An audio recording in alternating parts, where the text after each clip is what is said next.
J'ai fait perdre son travail à mon fils capricieux pour nos vacances familiales traditionnelles. Il a boudé pendant tout le voyage. J'ai fait perdre son travail à mon fils capricieux pour nos vacances familiales traditionnelles. Il a boudé pendant tout le voyage. Je lui ai dit de passer à autre chose et que ce n'était pas si grave. Il a continué à bouder, alors je l'ai puni pour ne pas en avoir profité. Maintenant, il a quitté la maison et je ne sais pas comment le convaincre de venir à nos prochaines vacances en famille. Je m'attends déjà à me faire démolir dans les commentaires, mais allons-y. Moi, 42F, et mon mari, 44H, avons 3 enfants. Notre aîné est notre fils de 16 ans, et nous avons 2 filles de 13 et 10 ans. Depuis 17 ans, notre famille prend les mêmes vacances chaque été, sans exception. Nous louons cette petite maison de plage dans une partie plus calme de la côte du Golfe en Floride. Ce n'est pas luxueux, mais c'est à nous pour cette semaine-là, et ça a été la seule tradition constante à travers tout. Grossesse, changement de travail, problèmes de santé, drame scolaire, peu importe. Cette semaine était sacrée. Notre fils a toujours adoré ses voyages. Même pendant ses années de préadolescence maussade, il nageait toute la journée, aidait son père au barbecue et passait du temps avec ses sœurs. Nous avons des années de photos de lui aidant sa petite sœur avec ses brassards ou construisant des châteaux de sable. C'est toujours quelque chose que nous faisons ensemble. Sans exception. En mars dernier, il a décroché un emploi à temps partiel comme maître nageur dans une piscine locale.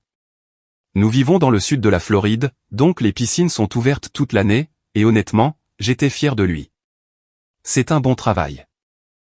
Il a pris sa formation de maître nageur au sérieux, et cela montrait qu'il était prêt à assumer plus de responsabilités.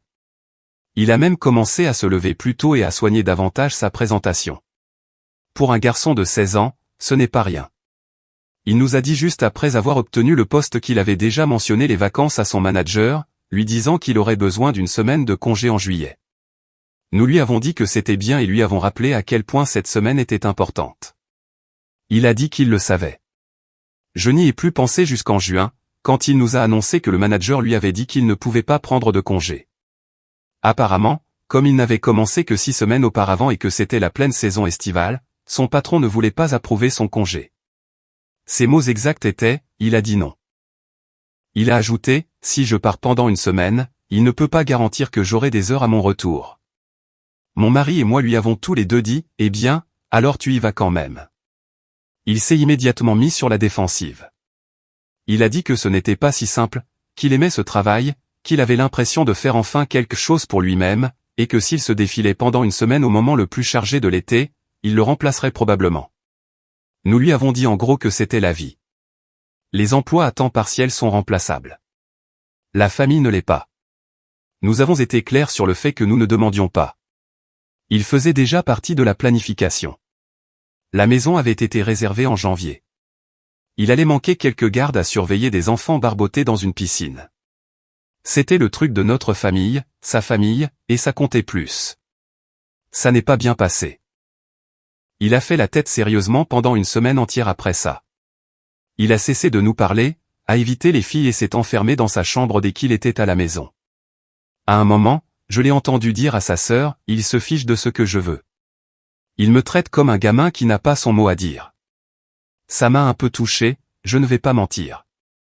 Je pense que nous lui avons donné beaucoup d'espace pour grandir. À 16 ans, il a eu bien plus de liberté que moi. Il a le droit de sortir avec des amis. Il gère son propre argent et nous l'avons traité comme un jeune adulte quand c'était approprié. Mais quand il s'agit de nous prioriser en tant que famille, je ne m'excuserai pas de maintenir cette ligne ferme, surtout quand le sacrifice qu'il fait est quelques semaines de salaire et de chlore. Nous lui avons dit à nouveau fermement 2 semaines avant le voyage qu'il viendrait avec nous. Il a argumenté. Il a même demandé s'il pouvait rester chez la famille d'un ami pendant la semaine et simplement travailler. C'était un non catégorique, pas parce que nous ne lui faisons pas confiance. C'est un bon gamin. Nous lui faisons confiance. Mais parce que nous savions pertinemment qu'à la seconde où nous le laisserions sauter une fois, cela ouvrirait la porte à ce que tout le reste devienne plus important. L'année prochaine, ce serait une petite amie, puis les visites d'université, puis tout le reste. La tradition compte. Ce n'est pas juste une semaine de congé. C'est ce qui nous permet de rester soudés.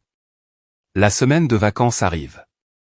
Nous faisons nos bagages, nous y allons, et dès la seconde où nous quittons l'allée, il a cette expression impassible.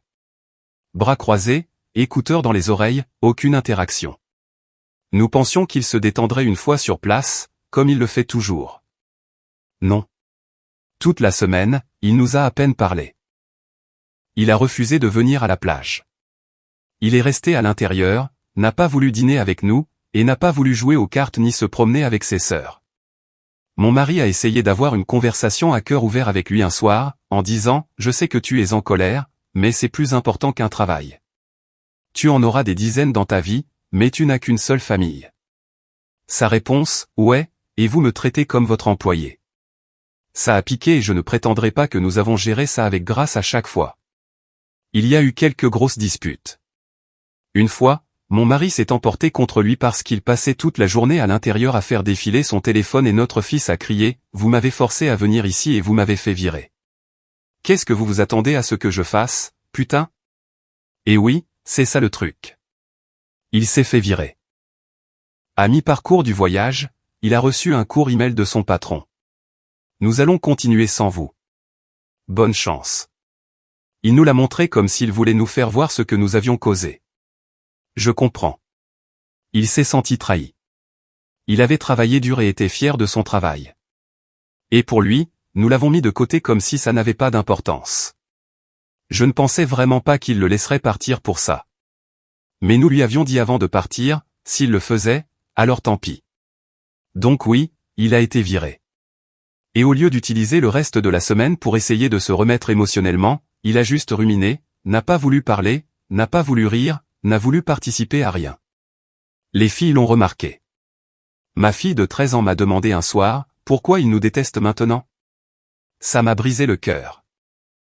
Quand nous sommes rentrés à la maison, nous lui avons dit qu'il était puni pour la façon dont il s'était comporté. Pas pour être en colère, je comprends la colère, mais pour avoir carrément refusé de participer, pour avoir été cruel avec ses sœurs et pour la manière irrespectueuse dont il nous a parlé. Il nous a crié dessus, a dit que nous le punissions pour notre décision, que nous lui avions coûté quelque chose, puis que nous le punissions pour ne pas en avoir souri. Il est monté, a claqué sa porte et n'est pas sorti pendant des heures. Et même si je crois toujours que nous avons fait ce qui était juste pour la famille, j'admets que les conséquences n'ont pas été faciles. Il est froid maintenant. Poli mais distant. Il dîne, dit merci et fait ses corvées, mais tout est robotique, comme s'il portait un masque. Ça fait maintenant plus de 2 mois. Il a trouvé un nouveau travail dans une autre piscine, donc ce n'est pas comme si ça l'avait ruiné ou quoi que ce soit. Mais il est toujours amer.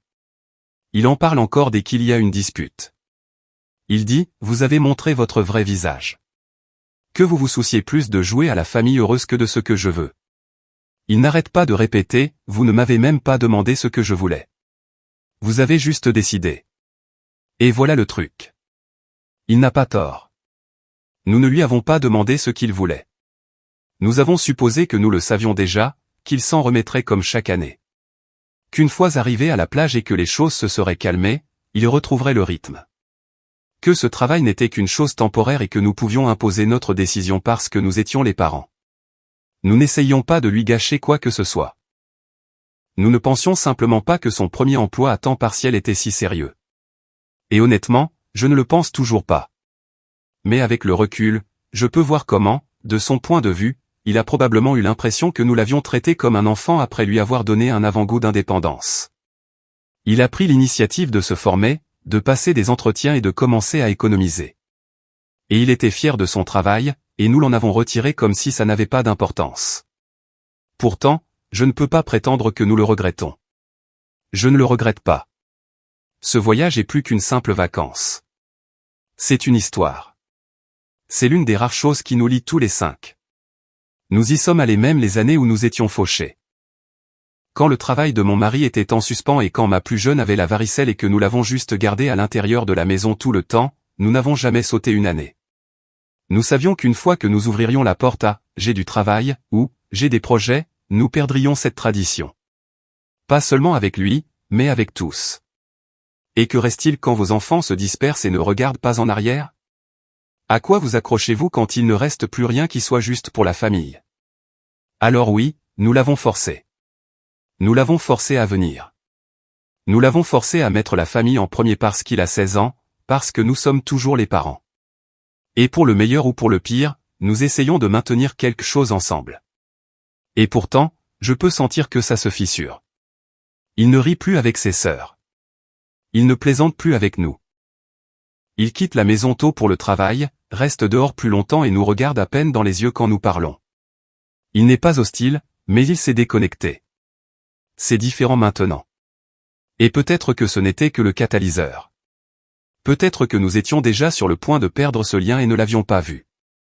Mais le silence maintenant, il est plus fort que tout ce qu'il nous a crié cette semaine-là. Il y a quelques soirs, je l'ai trouvé dans le garage en train de travailler sur son vélo. Il ne m'a pas entendu au début, et quand il m'a vu, il avait juste l'air fatigué. Pas physiquement, mais émotionnellement, comme s'il nous avait déjà rayés de sa vie. J'ai demandé s'il voulait de l'aide. Il a secoué la tête et a dit, « Tu ne comprendrais pas », j'ai dit, « Et c'est moi ». Il a levé les yeux une seconde et a dit, « Pourquoi devrais-je » ? Vous avez déjà fait votre choix. C'est la partie qui me reste en tête. Qu'il voit cela comme un choix, comme si c'était une bifurcation sur la route et que nous avions choisi la tradition familiale plutôt que lui. Je ne suis toujours pas d'accord avec ça, mais je vois comment il pourrait le croire. Pour ce que ça vaut, mon mari reste ferme sur sa position. Il dit que nous avons pris la bonne décision. Qu'un adolescent ne dicte pas le programme familial, surtout pas pour un petit boulot à la piscine. Que nous n'avons pas ruiné sa vie. Nous lui avons appris une leçon sur les priorités. Mais même lui est plus silencieux ces derniers temps. Je l'ai surpris en train de revoir de vieilles vidéos de vacances sur son téléphone le week-end dernier. Il n'a rien dit, a juste posé le téléphone et est parti. Ma fille du milieu a commencé à parler du voyage de l'année prochaine avec une voix pleine de prudence. Elle a demandé si son frère viendrait et je n'avais pas de réponse. Ma plus jeune a fait un collage de photos du voyage et ne l'a inclus dans aucune photo. Elle a dit qu'il n'était pas vraiment là. C'est comme s'il disparaissait lentement de notre unité et que nous prétendions ne pas le remarquer. Nous avons essayé de lui parler une fois depuis. Nous avons dit que nous comprenions qu'il se sentait blessé et que nous aurions peut-être dû en discuter davantage, mais il a juste répondu, « Vous n'avez pas respecté mes choix à ce moment-là, alors pourquoi croirais-je que vous le feriez maintenant ?»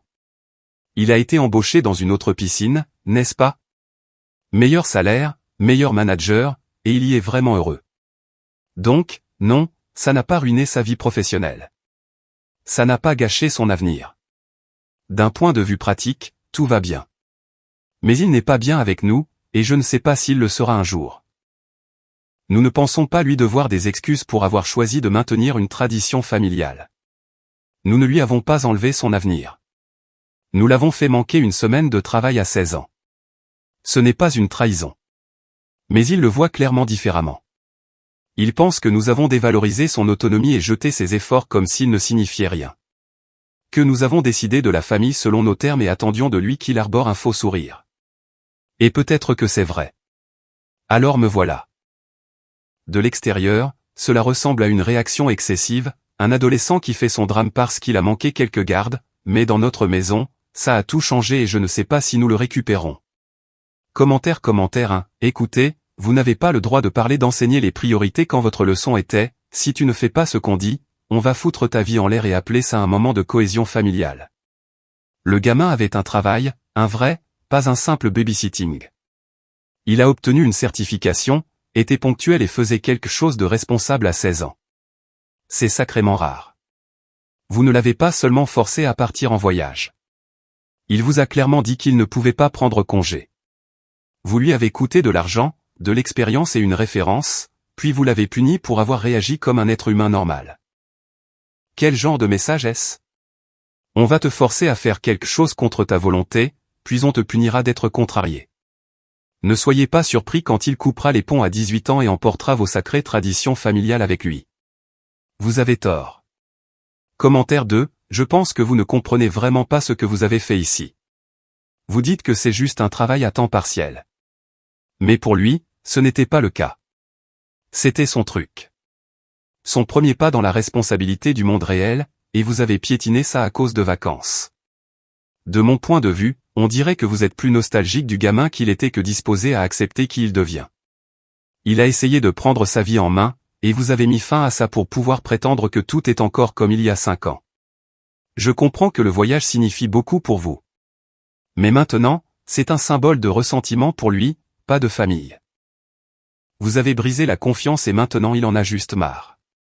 Je ne m'attendrai pas à le voir beaucoup après ses 18 ans, à moins que quelque chose ne change. Vous avez tort. Commentaire 3, je comprends le truc de la tradition familiale. Mais vous avez mal joué. Très mal. Ce travail signifiait quelque chose pour lui. Ce n'était pas une question de salaire. C'était une question d'être enfin pris au sérieux. Vous lui avez retiré ça et ensuite vous l'avez puni comme s'il avait 8 ans pour être énervé.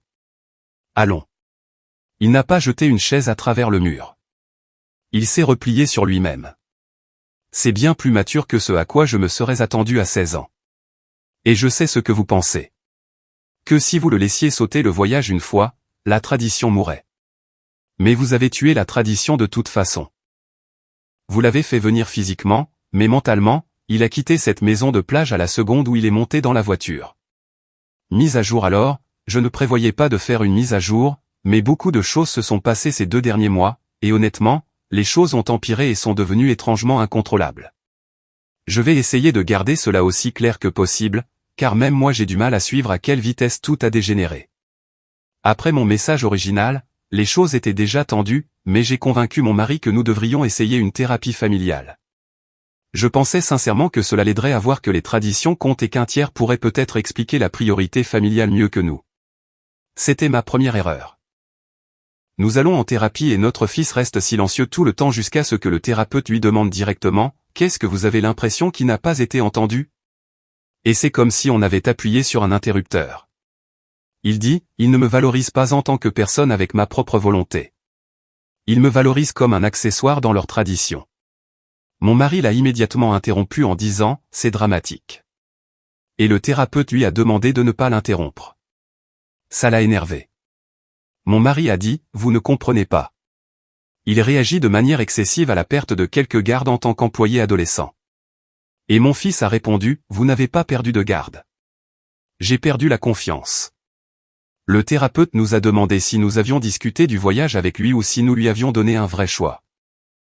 J'ai dit, nous sommes les parents et nous ne pensions pas que cela nécessitait une négociation. Le thérapeute ne nous a pas jugés, mais a demandé pourquoi nous pensions que la cohésion familiale devait nécessiter une participation forcée. Ça a fait sortir mon mari de ses gonds.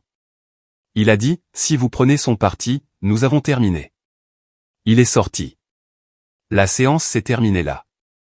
Le fils n'a rien dit dans la voiture. La tension est devenue encore plus glaciale. Puis Thanksgiving est arrivé.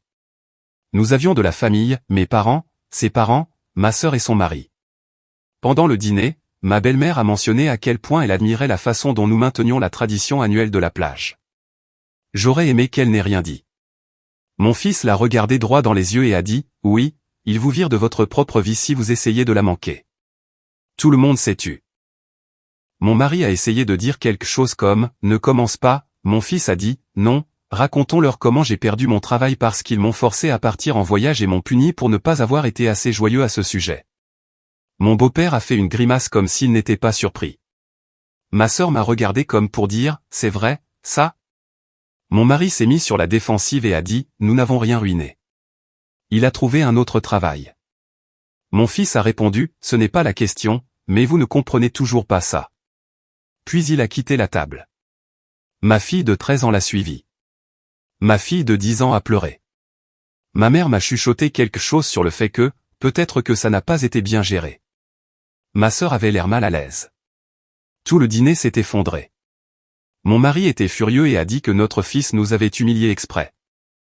Une semaine plus tard, juste après son 17e anniversaire, qu'il a à peine célébré avec nous, il a fait la fête avec des amis, j'ai trouvé une lettre tapée sur son bureau, adressée à nous deux. Je ne vais pas tout écrire, mais voici quelques lignes gravées dans ma mémoire, ce voyage n'est plus une tradition pour moi. C'est un rappel du moment où j'ai réalisé que vous préféreriez préserver une image de ce que nous étions plutôt que d'accepter qui je deviens. Je ne vous fais pas confiance pour me soutenir quand je prends des décisions pour moi-même. Je prévois déjà de déménager dès que j'aurai mon diplôme, et je ne viendrai probablement pas au futur voyage. Je ne simulerai pas un bonheur familial pour votre tranquillité d'esprit. Arrêtez de dire que vous l'avez fait par amour. J'ai pleuré en la lisant. Pas parce que je pense que tout ce qu'il a dit est complètement juste, mais parce que j'ai réalisé à quel point il est sérieux au sujet de partir émotionnellement. Je n'arrête pas de me dire qu'il a 17 ans, que c'est dramatique, mais ça ne ressemble pas à un drame d'adolescent. Ça semble définitif. Mon mari l'a lu, est devenu très silencieux, puis a dit, c'est ce que tu voulais. Tes conneries de thérapie, tes discours émotionnels. C'est là que tu nous as menés. Il dit que c'est moi qui ai fait escalader la situation en allant en thérapie, en validant ses sentiments. Il pense que si nous étions restés fermes et n'avions montré aucune culpabilité, notre fils s'en serait remis avec le temps. Maintenant, il me parle à peine, sauf pour des questions de logistique. Il m'a mise à l'écart émotionnellement. Il prétend que j'ai fait paraître notre famille faible et que j'ai laissé notre fils penser qu'il est aux commandes. Pendant ce temps, notre fils a pratiquement déplacé sa vie émotionnelle en dehors de la maison. Il est soit au travail, soit avec des amis, soit dans sa chambre avec des écouteurs. Il est poli avec les filles et les aidera encore avec leurs devoirs, mais il ne plaisante plus avec elles. Ma fille de 13 ans dit qu'il est ailleurs mentalement. Ma fille de 10 ans n'arrête pas de demander si nous l'avons ruiné. La semaine dernière, j'ai essayé de lui parler. J'ai dit, je ne regrette pas de nous avoir voulu ensemble, mais je suis désolé que tu te sentes blessé. Il a répondu, ce ne sont pas des excuses. C'est toi qui te défends encore. Il m'a demandé directement, si j'avais dit que je ne voulais vraiment pas y aller, m'aurais-tu laissé rester? Et j'ai figé parce que même maintenant, je ne suis pas sûr de l'avoir fait. J'ai dit, je ne sais pas. Il a dit, c'est exactement pour ça que je ne peux pas te faire confiance. Il est parti. Maintenant, mon mari veut complètement annuler toute discussion sur le prochain voyage parce qu'il pense que c'est trop dramatique d'en parler en ce moment. Mais je veux toujours y aller et j'espère sincèrement que nous pourrions réparer les choses en y allant à nouveau avec une approche différente, plus de liberté, etc. Mais mon mari dit que je suis délirante si je pense que l'Y traînée à nouveau arrangera quoi que ce soit. Je suis maintenant coincé dans un état intermédiaire étrange où je regrette les retombées, mais je ne pense toujours pas que forcer un jeune de 16 ans à participer à un voyage familial aurait dû provoquer une réaction nucléaire de ce niveau. Oui, nous avons mal géré la situation. Oui, le punir était une erreur. Oui, je comprends maintenant que nous avons sous-estimé l'importance de ce travail pour lui. Mais en même temps, j'ai l'impression qu'il réécrit cela comme de l'abus émotionnel alors que c'était une mauvaise décision parentale, pas un contrôle malveillant. Et mon mari insiste sur le fait que je suis la raison pour laquelle c'est toujours un problème. Je suis prise entre un fils qui s'éloigne et un mari qui agit comme si j'avais brisé la famille en essayant de régler ce qui s'est passé. Je ne sais pas comment réparer ça. Je veux récupérer mon fils, mais pas en tant que participant forcé. Je veux que mon mari arrête de me blâmer. Je ne veux pas que le prochain voyage à la plage soit l'enterrement de notre relation. Je ne sais même pas si suggérer que nous réessayions aiderait ou détruirait ce qui reste. Devons-nous annuler les futurs voyages? Dois-je m'excuser même si je crois toujours qu'il a réagi de manière excessive?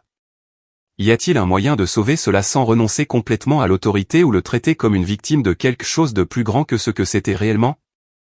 Comment avancer à partir d'ici sans le perdre pour de bon? J'ai besoin de conseils. Commentaire 1, mon Dieu, OP, vous parlez encore du prochain voyage à la plage après tout ce qui s'est passé.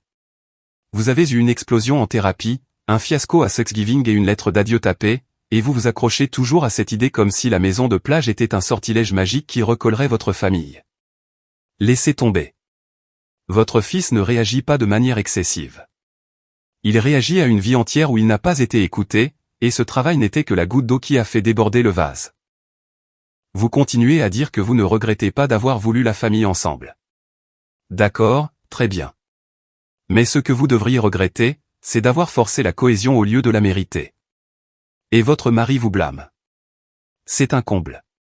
Il n'a pas seulement suivi. Il a puni le gamin et a pété les plombs en thérapie. Maintenant, il rejette la faute parce que c'est plus facile que d'affronter le fait que son style parental contrôlant a détruit la confiance de votre fils. À ce stade, votre fils planifie sa sortie. Il vous reste quelques mois avant l'obtention de son diplôme, et chaque décision à partir de maintenant compte. Si vous mentionnez un autre voyage à la plage, vous allumez la dernière allumette. Arrêtez d'essayer de revivre de vieux souvenirs. Commencez à être présente dans le présent où votre fils vous dit haut et fort, « Je ne suis plus ton petit garçon ». Commentaire 2, je vais être direct. Vous ne comprenez toujours pas. Vous parlez de regret, mais seulement dans le sens du résultat, pas de ce que vous avez réellement fait. Vous avez forcé un adolescent à perdre son travail, puis vous l'avez puni pour avoir eu des réactions émotionnelles normales, puis vous avez agi comme si vous étiez choqué qu'il ne veuille pas jouer à la famille heureuse. Et maintenant, après une année complète de retombées, vous planifiez toujours un autre voyage en famille. Vous n'essayez pas de réparer ça. Vous essayez de le réinitialiser à une version qui est confortable pour vous. Vous ne l'écoutez pas. Vous le gérez. Vous ne tendez pas la main. Vous posez un appât. De plus, votre mari semble être émotionnellement abusif. Désolé, mais s'il vous ignore, vous blâme et qualifie la thérapie de « connerie », il n'est pas un parent. Il est en plein trip de pouvoir. Vous deux avez forcé votre fils à prendre une décision, et maintenant il est le seul à agir comme un adulte. Vous n'avez pas seulement mal géré cela. Vous avez fait en sorte que votre fils choisisse entre son identité et votre nostalgie. Il s'est choisi lui-même et au lieu d'écouter, vous demandez à Reddit comment le piéger pour une autre photo de plage. Grandissez un peu. Commentaire 3, vous avez tort. Vous voulez sauver la situation tout en prévoyant de l'entraîner dans d'autres vacances? Comment pouvez-vous encore passer à côté du sujet à ce point? Votre fils vous a dit par ses mots, ses actions et une lettre que ce voyage représente la trahison, pas la cohésion. Et votre réponse est de persister et de l'organiser à nouveau. C'est comme dire, je sais que tu détestes cette chose qui a brisé ta confiance, alors en voilà encore plus. De plus, soyons réalistes. Vous n'avez pas seulement mal géré un voyage. Il s'agit d'années de non-respect des limites. Le travail a été un tournant. Beaucoup d'entre nous ont eu ce moment avec nos parents où nous avons réalisé qu'ils ne nous verraient jamais comme des individus. C'était le sien. Vous ne préservez pas une tradition familiale. Vous préservez le contrôle déguisé en nostalgie. Si vous ne changez pas votre approche, et vite, vous vous demanderez un jour pourquoi il n'amène jamais ses enfants. Réveillez-vous. Mise à jour finale, j'ai dit que je laisserais tomber, mais je ne peux pas. Je dois dire ce qui s'est passé. J'ai maintenu le voyage. J'ai réservé la maison, chargé la voiture et dit aux filles que nous partions. Mon mari a dit, tu es sûr de vouloir forcer ça à nouveau? Je lui ai dit que je ne forçais rien, que je voulais juste une semaine où les choses ne sembleraient pas s'effondrer. Mon fils n'est pas venu. Je le lui ai dit 2 semaines avant notre départ. Sa réponse, tu sais ce que j'en pense. Je n'y vais pas. Je ne ferai plus semblant. C'est tout. Je lui ai demandé une dernière fois la veille de notre départ. Il a dit, j'ai déjà dit non. Je lui ai dit qu'il pouvait rester chez ses grands-parents. Il a dit qu'il s'était déjà arrangé pour rester chez un ami. Je n'ai pas demandé qui, alors nous sommes partis sans lui. Ça semblait déjà mal parti avant même d'arriver sur l'autoroute. Les filles étaient silencieuses. Mon mari conduisait avec la mâchoire serrée tout le temps. Nous sommes arrivés, avons déballé, et la première nuit a été d'un silence de mort. J'ai dit à tout le monde que nous irions à notre glacier habituel. Seule ma plus jeune est venue. Ma fille de 13 ans a dit qu'elle n'en avait pas envie. Mon mari est resté.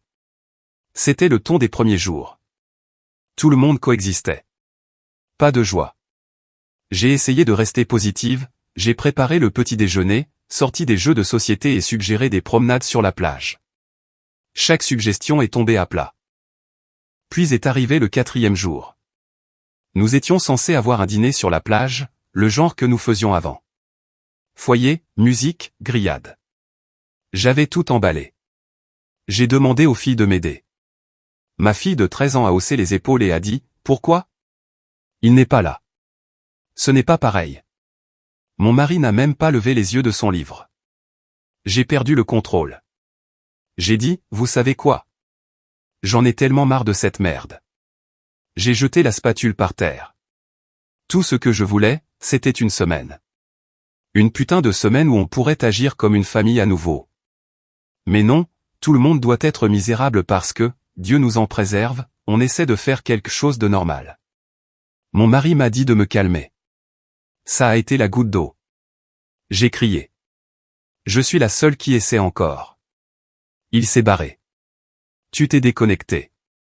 Elle est à 2 doigts de me détester comme il le fait.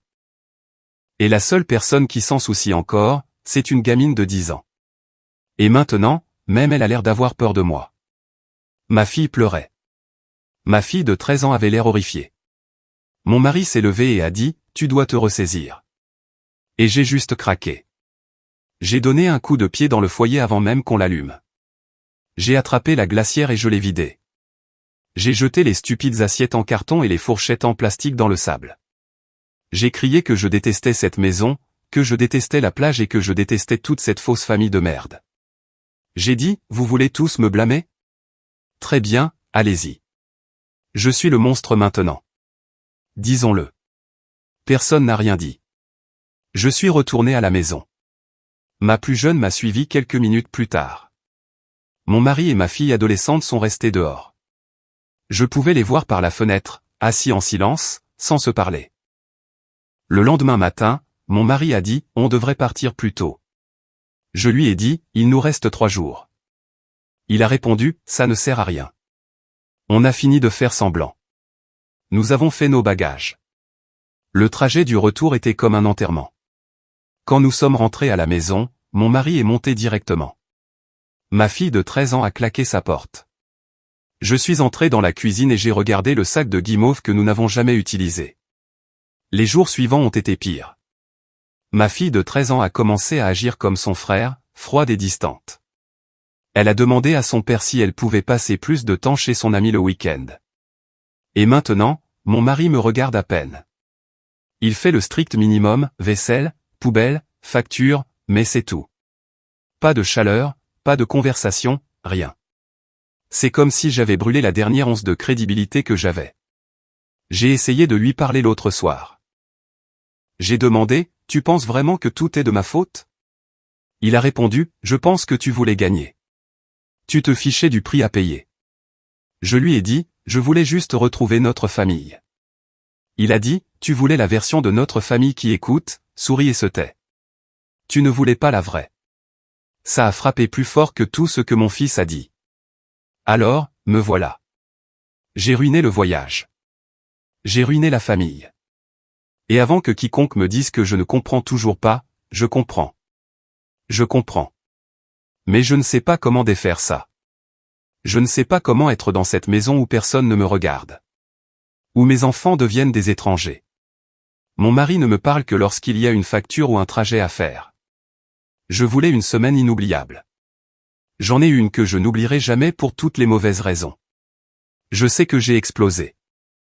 Je sais que je suis devenue folle, mais j'avais l'impression que plus personne ne s'en souciait. Et peut-être qu'il ne s'en soucie pas. Je voulais donner des souvenirs à mes enfants. Tout ce que je leur ai donné, c'est un traumatisme. Alors oui, si vous allez me dire que je mérite ça, allez-y. Je le mérite probablement. Mais si quelqu'un a quelque chose à dire sur la façon dont je peux me remettre de ça, j'écouterai. Je n'ai plus d'autre choix maintenant. Commentaire 1, vous n'avez pas seulement explosé.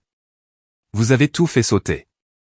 Et ce qui est pire, c'est que vous présentez encore la situation comme si tout le monde avait échoué à vous donner ce que vous vouliez.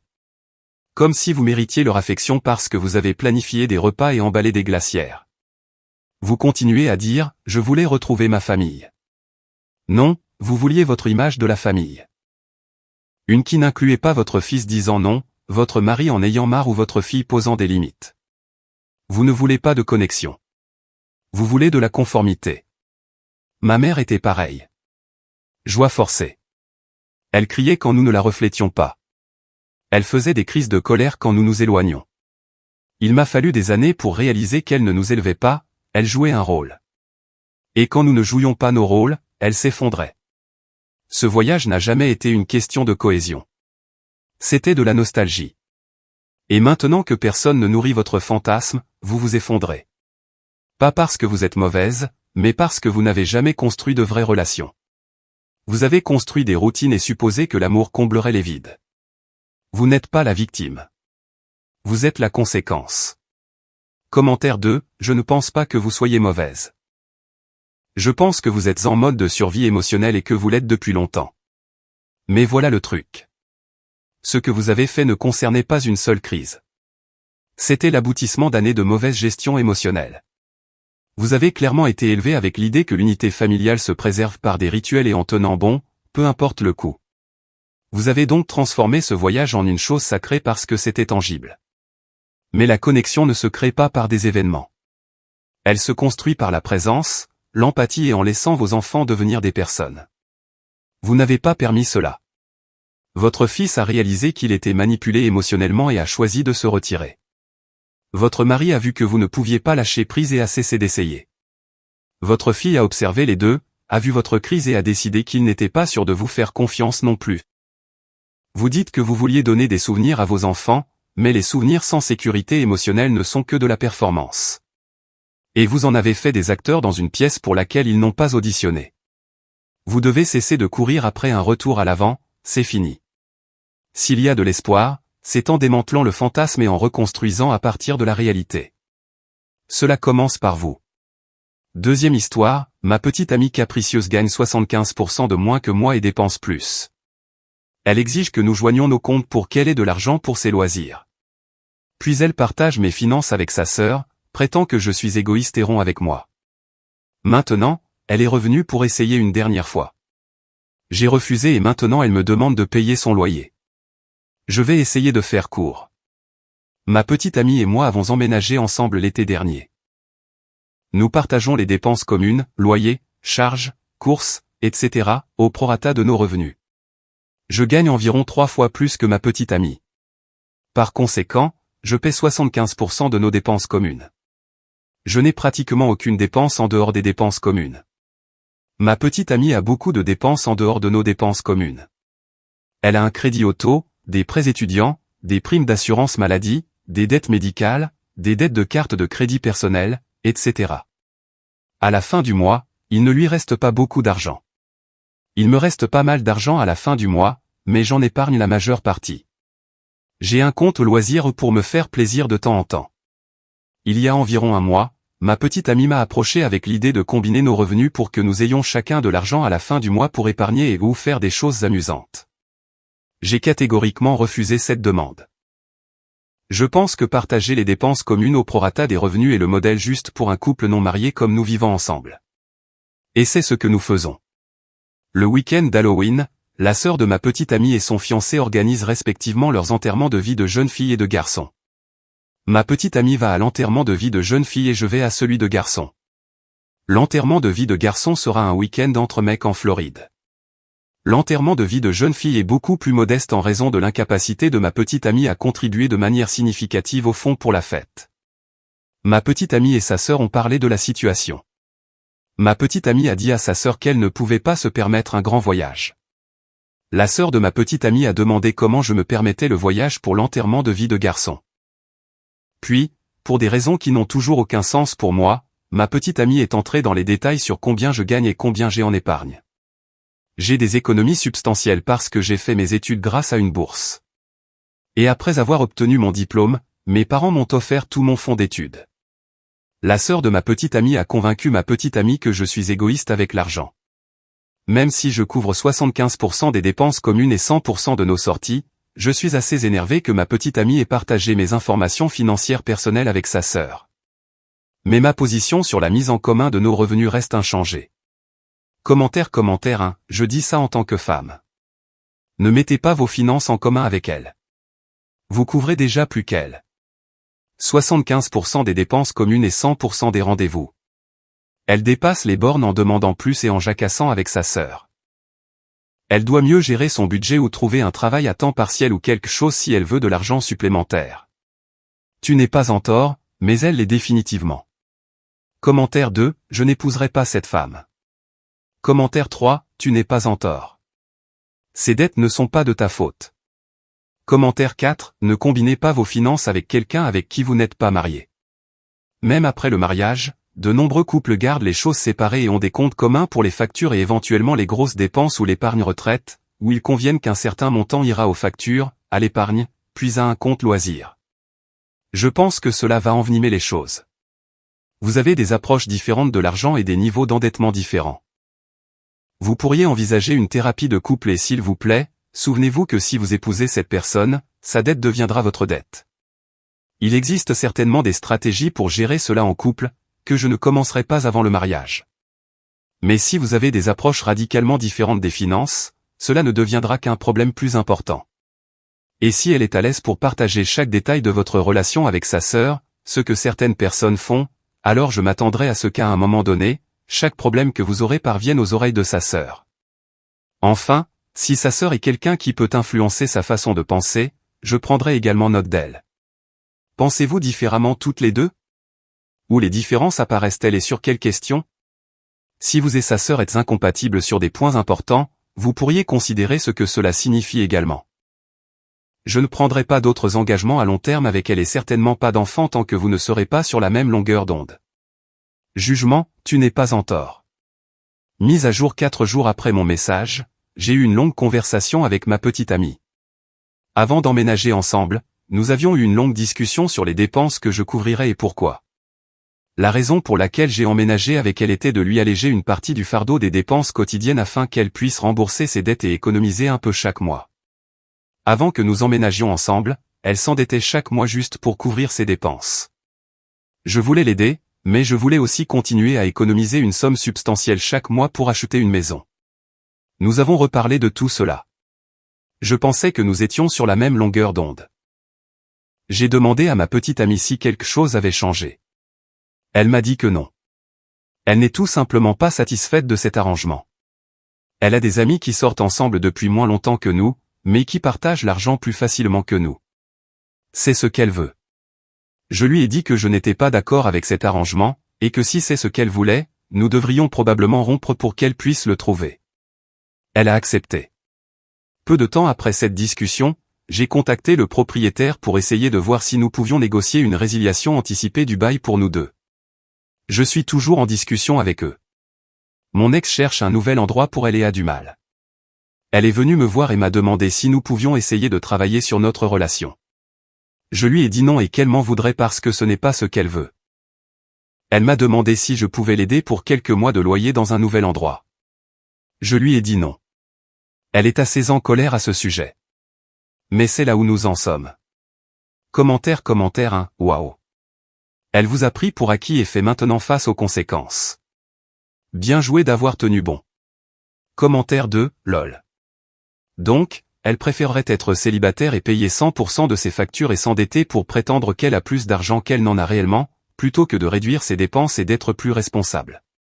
Puis elle revient en rampant quand elle réalise à quel point elle a fait une grosse erreur en écoutant ses amis, et a ensuite l'audace de demander une aide financière. Mec, tu as échappé à une balle gigantesque avec celle-là. Commentaire 3, avez-vous déjà abordé sa trahison de votre confiance en partageant votre situation financière avec sa sœur? C'est une croqueuse de diamants. Tu l'as échappé belle. Elle a cherché, elle a trouvé. Maintenant, elle peut redécouvrir à quel point le loyer est cher quand elle en paie 100% et non 25%. Peut-être que sa sœur a une chambre d'amis. Elle peut emménager après leur retour de lune de miel. Mais les ruptures sont toujours douloureuses. Désolé, mec. Merci d'avoir regardé la vidéo. Si vous êtes intéressé par ce genre d'histoire, nous en avons d'autres en réserve pour vous. Abonnez-vous simplement à notre chaîne, cliquez sur le bouton j'aime et partagez-la avec vos amis.